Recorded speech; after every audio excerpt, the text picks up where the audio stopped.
Okay. Hey, everybody. This is Ending the Gaming War with Stephanie Hamilton Cara Lane. and we are talking today to Brandon and Analyn Miller.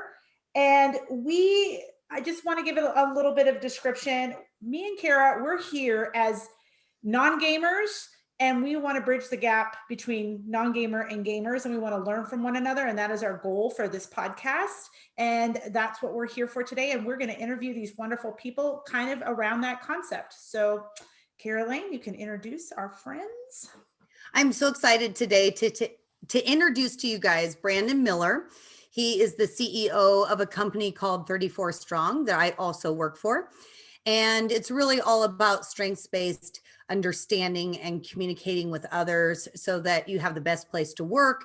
And in their realm, they've taken off on that and they've created that in the space of parenting and in how you raise your kids. So I'm excited today.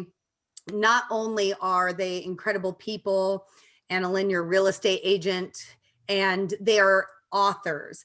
So I'm going to let you guys start by introducing yourselves. Tell us about yourselves, your family, your recent books.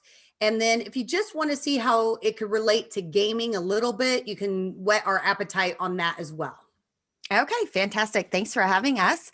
I'm Brandon Miller, and yes, we wrote 2 books. Our first one is Play to Their Strengths, and the second one, Incredible Parent. We have 7 children, ages 10 to 27. So we've definitely had several gamers in our family. Still do.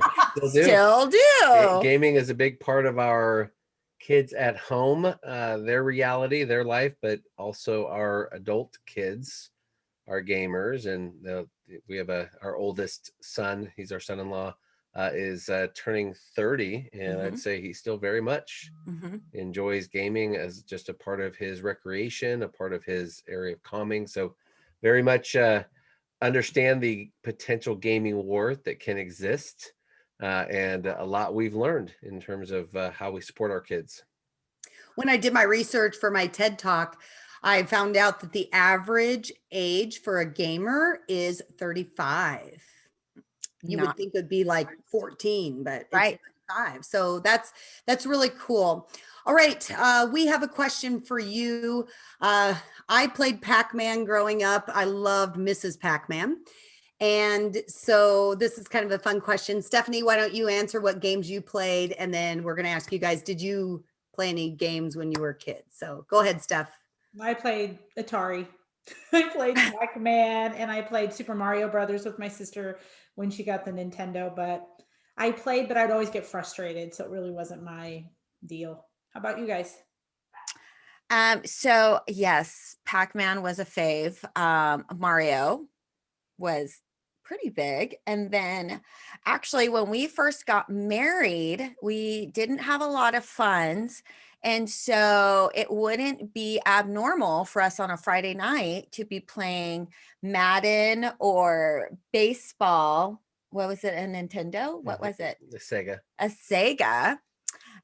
While we had popcorn and soda. That's crazy wild Friday night. That's a fun fact that I'm sure you haven't thought about in a long time. And I doubt many of your kids know that fun fact of you guys. Yeah, for sure. Growing up, I mean, it was all about Madden as I was coming up. Hours and hours, whole nights. I mean, you'd have slumber parties, just spend the whole night playing Madden football, which is still so much better than what I experienced as a kid. Gosh, the games today are amazing. But I was actually a arcade gamer. I liked going to the arcade when they had those. Or the 7-Eleven. Yeah, or the 7-Eleven. So there was 2 games in particular that I played all the time. One was called Gauntlet. It was a multiplayer game, so it'd be like today's first shooter type games, but way back when, and you're in this world and you try to win the world. And the other was called Skate or Die. So I learned how to play this skating game where you had to beat the game and do certain things. So I can remember showing up with a roll of quarters because you always wanted to have enough to be able to finish the game and challenge yourself. And that was recreation growing up, was being able to go and do that, where today it's cool. These kids can have that same experience from their room. right, You know, with all their they friends. can Yeah. connect with others and have that piece. And I think for us, it is fun to watch them be able to have these gamer nights where they'll each their friends will bring over monitors, so they'll be in a room with like multiple monitors and all the like, but they're all playing the same game but on different monitors, different stations. So we've definitely grown up with it and watch it quite a bit. Yes, that's so cool. All right, Stephanie, I don't know if you want to kind of share about your shift of your experience of parenting, and then we're going to hear from them on their shift of that, and I'll set them up better. But why don't you ask the question, Stephanie? Okay. As a mom, I had to make this shift, like with Cara as her TED Talk saying, like to the point where I didn't want to frustrate them, but I wanted to learn what they were doing. So I engaged, and instead of being frustrated, I tried to really get to know them and understand where they were coming from, what were they playing, who were they playing with, what was the game about, why did they like playing. And so before that, I tried to, as a mom, to do that. And the more that I did that, the more at peace they were. And so when did that shift in your house? Did you ever have a shift in your house about gaming and about And I'm going to set you guys up for success Yeah. on this question as well. The opening of my TEDx talk was I literally got so mad at my boys one time that I kicked the power button on their Xbox, true story. And I was just livid. I was like, why aren't you guys obeying me when I say you need to stop? Like, I'm pretty understanding of a parent. And so I just lost it. And then that's when we had that dinner table experience of where I realized I had devastated and hurt them. And if I was going to keep down this path, that we probably wouldn't have the best parent kid relationship. So finally, that's like I keep saying, I chose to be curious instead of critical. In fact, one of my favorite phrases from the Millers is have fascination over frustration. Ooh. And so you guys walk us through like what you did to make a shift, to realize that screen time is actually connection time with their friends, all the shifts that you had to make. And can you pinpoint it to any moments? Yeah, I think interestingly enough, we didn't have, because we grew up gaming to an extent, so we didn't have a strong aversion to the kids playing. I think maybe as most parents are monitoring your kids, your concern becomes, are they doing too much? Right. Are we limiting other options, or are we somehow fostering some level of irresponsibility where we're not having them also participate in the house and also do other parts of what we need from them, such as their homework being done and their other responsibilities. So interestingly enough, with our first three kids who are in their 20s now and they have their own families that they've started, I think we had less. With the younger ones, so our two young boys, so 10 and 13, I think that's where we had to come to a turning point, because by the time they were growing up, games were much more advanced than what our oldest Lance experienced, Right. and much more involved, as you're describing. You know, they could be on their multiplayer. And so I think as we were writing our first book and we were really thinking about this idea of what frustrates us about a kid and how can we shift that to fascination, becoming curious, they were into Minecraft. So they were really into Minecraft as young kids. And then they would like to watch other kids play Minecraft. We didn't get that. Which I We were never like, understood. what's happening? Like, you're not playing the game, you're watching someone play the Yeah. game. And then we came to understand, oh, it's so you can beat the game. Oh, you're watching someone show you how to beat the game. And then I was, God, I wish I had that. Like, that's great. Like, how cool is that? And then come to learn these kids make great money doing this, apparently, playing games. I mean, I just read a stat that the highest earner on YouTube made $20 million last year, and it was a 9-year-old playing games. Highest earner on YouTube. 9-year-old. 9-year-old gamer made the highest money on YouTube. I just read that stat. So I think for us, as we came to appreciate our youngest, so in our language of strengths that we have built, so we have an assessment called Incredible Kids, which is where parents can assess the strengths of their kids. And Daniel is a go-getter, he's an energizer, and he's a competitor. Those are his top 3 strengths, Incredible Kid strengths. And when we watch him game, all 3 of those are playing, right? All 3 of those are firing and a part of him. And so we had to come to terms with, though Daniel struggles in school, and I think, Cara, you and I have talked about this, he has challenges, that when we allow him Mhm. enough time to express some of the areas where he really feels strong, he feels confident, he can beat games, he can do this, that confidence build spills over into, okay, now we got to go tackle some things that aren't as enjoyable, Right. but we've built your reserves of energy and confidence, so now you can go at it. I love that. That's good. Stephanie, this is kind of all new to you. How are you? What's your response? I love it. I love it because I can't say that I know my kids' strengths, but when we started thinking about it and interviewing you, I was like, it really feeds into Isaiah's, my oldest son's strategic. Like he loves all strategy. And I couldn't understand why he wanted to play specific games. And so when we talked more and more, it was about he liked to be strategic. And so it helped me to understand where he was coming from. And so I'm like, oh, maybe I want to give him the test, both my kids the test to find out like why is it a draw for them, Not only because it's popular at the time. My oldest is now 15. I thought that he'd go out of the phase of gaming and he didn't. And so then I'm like, well, why now? So maybe it would be interesting to know what his strengths are and what feeds him to keep going down that path. So it's interesting. Yeah, it is. I'll tell you this, that our 13-year-old, though, interestingly enough, is not as competitive as his 10-year-old brother. So for him, gaming is social. Yes. Yeah. He likes the social side of it. He likes being on there with the guys and playing. But I think David would say himself, he's not very good. He's not trying to be, his brother will get on Fortnite when Fortnite was really strong, and this whole skin trading and all of that they're into. But Daniel couldn't rest until he beat it, and not just like he had to regularly beat it. David was like, beat it, don't beat it, whatever. I'm playing, I'm having a good time, we're all together. And if his team won, like when they played the group version, then he would feel like, yeah, we won. So it's an interesting way that their social structures are being built. Yeah. That and thankfully, because I think for us, we like to emphasize gaming in live action, right? We like them to go play, basketball outside or go do some things. Yeah. So we've tried to take the same spirit and transition it to some of their physical fitness, have some emphasis. So we have done both. And it's kind of neat watching the same little tribe of dudes that they hang with. They'll all game, but then they'll be out playing basketball for 2 hours. Yeah. And then come back in and game together. That's cool. Yep. That's really cool. So Analyn, how about you? Did you have a big shift ever? I think for me, I think that there was probably a shift from the standpoint of, okay, how do we monitor, when we decided like, okay, this is something that, like he mentioned, brings that energy. It's something they really enjoy and works into their strengths. Being able to receive that and not just agree with it, but okay, how do we nurture that in a healthy way, if that makes sense? Yeah. And so there was a shift where we got more involved in finding out who they were playing with. Yeah.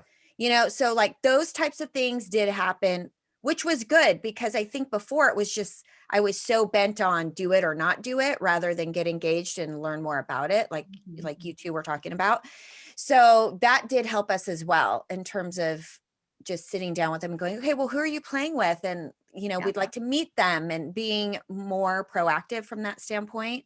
And at this stage and age, I think we're filtering who we want to also who the protect opponents them are, and keep them safe. Because you could end up with opponent, my 10-year-old could be on with someone who is an adult, curses regularly, uses language we don't, not that the teenagers that are around don't do this, but are communicating at a level that we're not ready for our 10-year-old to engage at, or a 13-year-old for that matter. So, I mean, we do think about safety, we think about influence. Right. And so, we strongly advocate for parents check all those boxes. Yeah. Check all the boxes of True. know where your kids are at and who they're with. Like we think that's vital. But respecting the fact that, there's going to be, as they grow, those controls change, right? I mean, you have college kids, your son's in college, Cara, those controls change. That's now their determination, who they influence. And we can offer advice, but they need to lead the way on some of that. Yeah. Yeah, this is excellent. Yeah. Thanks, Annalyn. Sure. So I'm going to let you guys, this is kind of off script, actually, Stephanie. I'm going to let you guys really advertise how you can have somebody like Stephanie take the assessment for the kids, and then how people can take the assessment. And I'm going to start by saying, I grabbed your book and I bought the book off Amazon, and I took the code, and I found out, folks, that I am an inspiration, I'm zest, and I'm organization. Now, my husband has guardian. So he's been the one that's been more guarding of who are you playing with? What are you doing? Yeah. Where I've been more carefree. And so one of the biggest things I learned is I tell the kids, you're going to hear a lot of cussing. You can hear it. You just can't say it. I can't prevent you from hearing it. It's good. It's all in the world, but we as the lanes, that's just not our choice of how we communicate. Okay. So it's been neat for me to know myself as a parent. And what I bring to the family. And I just thought it was funny that I'm an organizer, because I'm like, yeah, like I'm already organizing. I want to go to Disney World, like with the family. I'm all about schedules and fun. So probably one of the biggest thing out of my TED Talk was, where are you at in your game? What's your gaming schedule today? Where can we work with your game? So I really like organizing. So I think your books tie into this realm that Stephanie and I are trying to bring of ending the gaming war. So walk us through the Play to Your Strengths book first, assessment, and then walk us through, just literally tell this audience how to do that. Go ahead, babe. Yeah, Play to Their Strengths is about shifting perspective of how we see our kids. So when we play to their strengths, literally we're spending more time thinking about what's right with our kids than what's wrong with them. And that does include why our kids are drawn to gaming. There are different reasons why, as we said with our 10 and 13-year-old, but they're drawn there because it does feed something about their personality. And instead of confronting that or pushing against it in a way to say, well, but we're still missing these areas where you're weak or have deficits or inadequacies, our philosophy that we introduce and Play to Their Strengths is, what would happen in your home if you shifted more of your time, more of your energy, more of your kids' time and their energy to building on these areas that bring what we call it shining eyes, that make their eyes shine, that make them have a bounce in their step, a smile on their face, brings them joy, and then help them move in that direction. Where Incredible Parent comes in, so that's Play to Their Strengths. That's our first book. That's really, I think you'd say, our journey as parents of 7, global strengths expert that, in the company I lead and the work that I do is coming out here. Where Parent comes in, Incredible Parent says, well, if we're going to help your kids figure out what they do well, hey, mom and dad, maybe we should start with thinking about how do you play to your strengths and building on it. So as you said, your top 3, I think, are yours as well, just different order, right? Different order. Organizer, zest, and inspiration. Or Oh, that's funny. And we have Annalyn, you and I on the Gallups. We're the same. Yeah. which is interesting. Which is cool because it validates.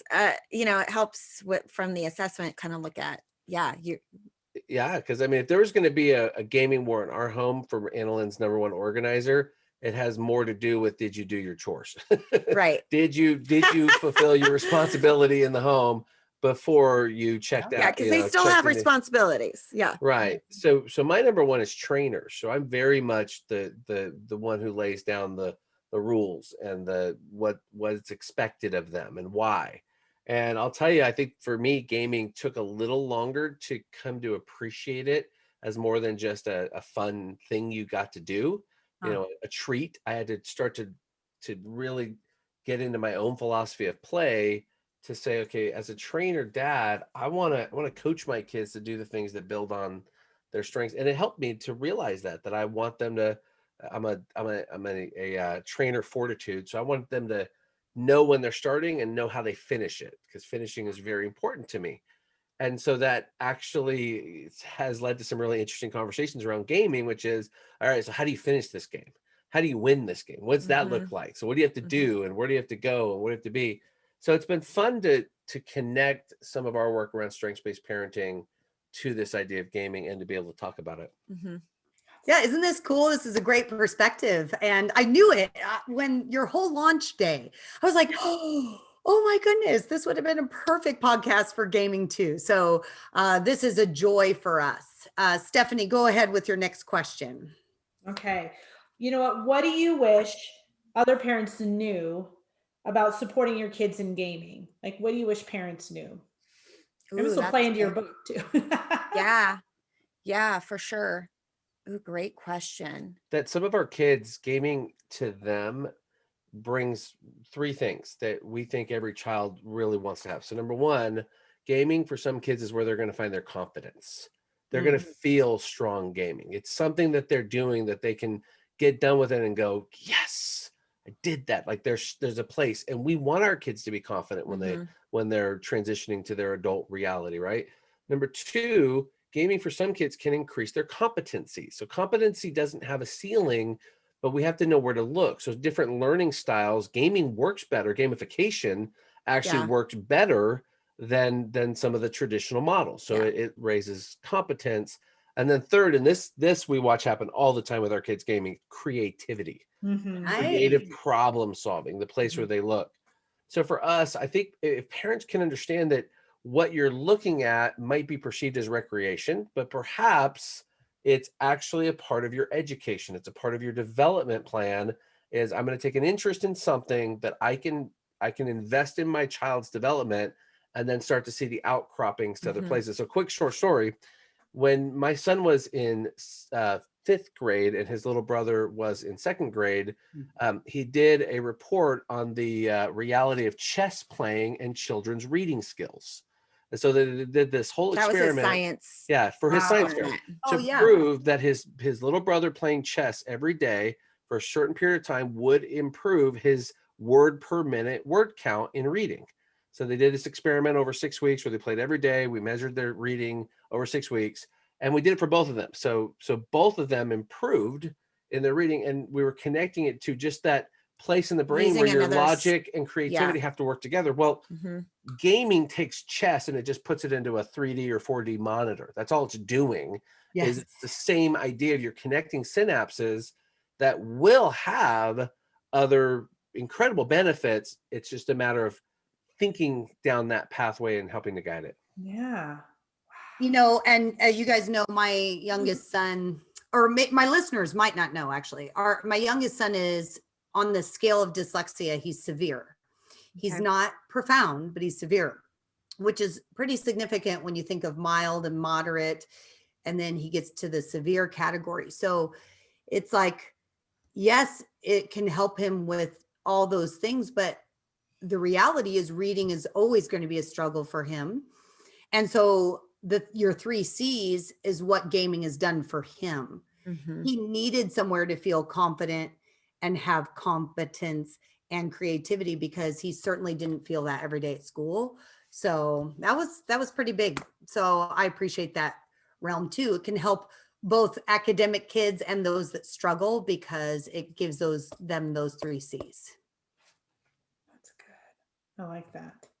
I like it a lot. I know this is a podcast, so you really aren't supposed to have moments of silence, but that deserved a good head nod, silence moment. Yeah, that's good. All right. I have another question. We're almost at time here, about a few minutes left.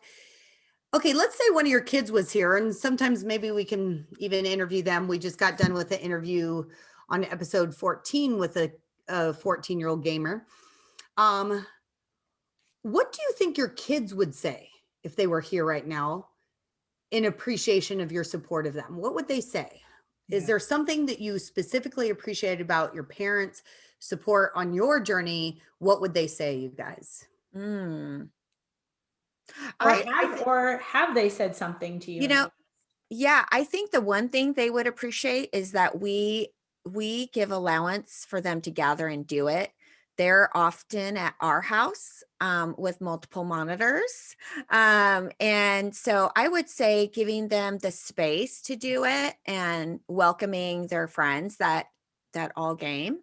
Because I think, for us, like, we want to know their friends. We want to know who they're playing with. So it's kind of, a bonus to have them play in our house. Yeah. So giving them that allowance, I think, is big, because we'll even let them have the living room, some evenings, and we'll go upstairs, where I think sometimes parents are like, you can do that, but go in your room. And so I think there's times that we've given them allowances to have those fun parties, and I think they would actually say out loud they appreciate that. How about you? I'd agree.